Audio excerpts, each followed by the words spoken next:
एक ऐसी स्टेट जिसमें फिजिक्स के लॉज भी फेल होते थे, जहाँ हर एक मैटर कुछ अबनॉर्मल बिहेव करता है, कुछ बिल्कुल अलग। इस स्टेट को आज के टाइम में भी अचीव करना बहुत मुश्किल है। नॉर्मली हम जिस एनवायरनमेंट में रहते हैं उसमें सिर्फ 3 स्टेट एग्जिस्ट करते हैं, सॉलिड, लिक्विड और गैस। नमस्कार दोस्तों, आज की इस वीडियो में हम बात करेंगे मैटर के उस स्टेट की जिसको प्रेडिक्ट तो 1924 में ही कर लिया पर अचीव 1995 में किया। Fifth state of matter, boss-Einstein condenser. आगे हम ये भी जानेंगे कि क्यों इसको अचीव करने में 71 साल का टाइम लग गया। हम ये भी जानेंगे कि कैसे इसकी डिस्कवरी में एक इंडियन साइंटिस्ट का बहुत बड़ा रोल था। फिजिक्स के कुछ ब्रांचेस में से एक ब्रांच कंडेंस्ड मैटर फिजिक्स, जो कि क्वांटम मैकेनिक्स का एक पार्ट है। इस ब्रांच में 20 के बारे में डिटेल में स्टडी करते हैं। 4 जून 1924 में सत्येंद्रनाथ बोस ने एल्बर्ट आइंस्टाइन का एक पेपर लिखा। उसमें बोस ने यह प्रेडिक्ट किया कि ऐसा एक मैटर एग्जिस्ट करता है जिसमें मॉलिक्यूल्स का बिहेवियर बहुत ही पेचीदा हो जाता है। बॉस का पेपर मेजरली क्वांटम फिजिक्स पे था, उसमें क्लासिकल फिजिक्स का कुछ रोल नहीं था। इस पेपर में उन्होंने प्लैंक्स रेडिएशन लॉ डिराइव किया था। अगर आपने हाई स्कूल में थर्मल इक्विलिब्रियम के बारे में पढ़ा है तो आपको ये लॉ समझ में आसानी से आए। Planck's radiation law black body से निकलने वाली इलेक्ट्रोमैग्नेटिक रेडिएशन के स्पेक्ट्रम की डेंसिटी के बारे में बताता है। मतलब बॉडी से निकलने वाली रेडिएशन एक कॉन्टिन्यूस फिनोमिना नहीं है, बल्कि डिस्क्रीट पैकेट में निकलती है, जिनको क्वांटा कहा जाता है। आपने क्वांटा के बारे में फोटो इलेक्ट्रिक इफेक्ट में भी पढ़ा होगा। जब आइंस्टाइन को पेपर मिला तो वो बहुत ही इंप्रेस हुए, क्योंकि उनका खुद का मानना था कि लाइट इज पार्टिकल। उस पेपर को आइंस्टाइन ने खुद इंग्लिश टू जर्मन में ट्रांसलेट किया और फिर पब्लिश करवाया। ये जो ओरिजिनल पेपर्स थे 2005 तक ये माना गया था कि ये कहीं गुम हो चुके हैं, लेकिन 2005 में एक लाइडन यूनिवर्सिटी के लाइब्रेरी में आइंस्टाइन द्वारा ट्रांसलेटेड वो पेपर मिले। 1938 में फ्रिट्ज लंदन ने हीलियम को अपना सुपर फ्लूइडिटी नेचर शो करने के लिए बीईसी को रिस्पॉन्सिबल माना। उन्होंने सुपर कंडक्टिविटी जैसे फिनोमिना को भी बॉस आइंस्टाइन कंडेंसेट का आउटकम ही बताया। 1995 का ही वो समय था जब यूनिवर्सिटी ऑफ कोलोराडो के 2 साइंटिस्ट एरिक कॉर्नेल और कार्ल वीमन ने लैब में आखिरकार बीईसी को अचीव कर ही लिया। दोनों ने रुबिडियम एटम को 170 नैनो केल्विन तक कूल करके यह करिश्मा कर दिखाया। इस अचीवमेंट के लिए एरिक कॉर्नेल और कार्ल वीमन को 2001 में नोबेल प्राइज भी मिला। आइए बीसी स्टेट को अचीव करने के प्रोसेस को डिटेल में जाने।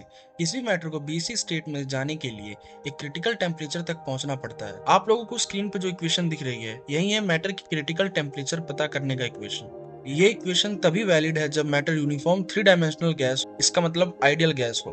वो किसी भी अनदर गैस से इंटरेक्ट नहीं करना चाहिए और जिसकी डिग्री ऑफ फ्रीडम 0 होनी चाहिए। इस इक्वेशन में n का मतलब है पार्टिकल की डेंसिटी, m है मास पर बोसोन, h है प्लैंक्स कांस्टेंट, k है बोल्ट्जमैन कांस्टेंट और c है रेमन जेटा फंक्शन।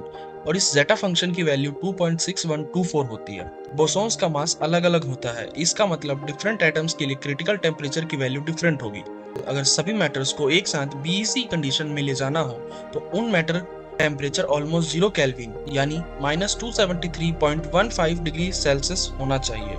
यही टेम्परेचर यूनिवर्स के सबसे ठंडी जगह का है, जो कि है दी बूमरैंग नेबुला। अगर इस टेम्परेचर को अचीव करना है तो कोई कैसे करे, क्योंकि दुनिया में कोई फैसिलिटी ऐसी नहीं है जिसका टेम्परेचर 0 केल्विन हो। इस टेम्परेचर में मॉलिक्यूल के सारे एटम्स सिंगल क्वांटम स्टेट में एंटर कर जाते हैं, जो कि नॉर्मल टेम्परेचर में पॉसिबल है ही नहीं। तो ये टेम्परेचर 3 मेथड से अचीव किया जाता है। पहला लेजर कूलिंग, दूसरा मैग्नेटिक ट्रैपिंग, तीसरा इवेपोरेटिव कूलिंग। ये जितने भी टेक्निक्स हैं ये इतने कॉम्प्लिकेटेड हैं कि इनके बारे में बताने में एक अलग वीडियो लग जाएगी। 1938 में प्योतर कपित्स्का, जॉन एलन और डॉन मिशनर ने ये पाया कि जब हीलियम का टेम्परेचर 2.17 केल्विन से कम होता है तो वो एक सुपर फ्लूइड बन जाता है और कुछ अनयूजुअल प्रॉपर्टी शो करता है। इस टेम्परेचर पे हीलियम की विस्कोसिटी 0 हो जाती है, जिसका मतलब एटम बिना एनर्जी को गवाए फ्लो करता है। इन जनरल जो भी लिक्विड है वो कुछ ना कुछ एनर्जी लूज करते हैं जब वो एक जगह से दूसरी जगह फ्लो करते हैं। जून 2020 में इंटरनेशनल स्पेस स्टेशन में एक एक्सपेरिमेंट हुआ जिसमें फर्स्ट टाइम किसी एटम को आउटर स्पेस में कंडेंसेट किया और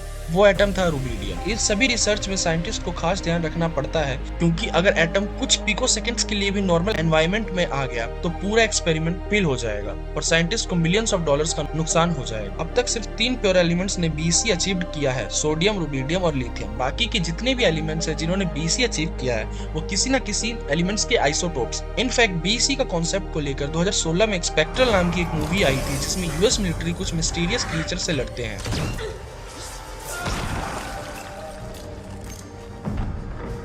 2003 में इस कॉन्सेप्ट पे एक नोवेल भी पब्लिश हुई जिसका नाम था ब्लिंक लेक। तो ये थी साइंस की दुनिया की एक और इंटरेस्टिंग चीज। अगर आपको वीडियो पसंद आई तो इस वीडियो का बनाने का हमारा मकसद पूरा हुआ। QR कोड को स्कैन करके आप हमें सपोर्ट कर सकते हैं ताकि हम क्वालिटी से वीडियोस बनाएं।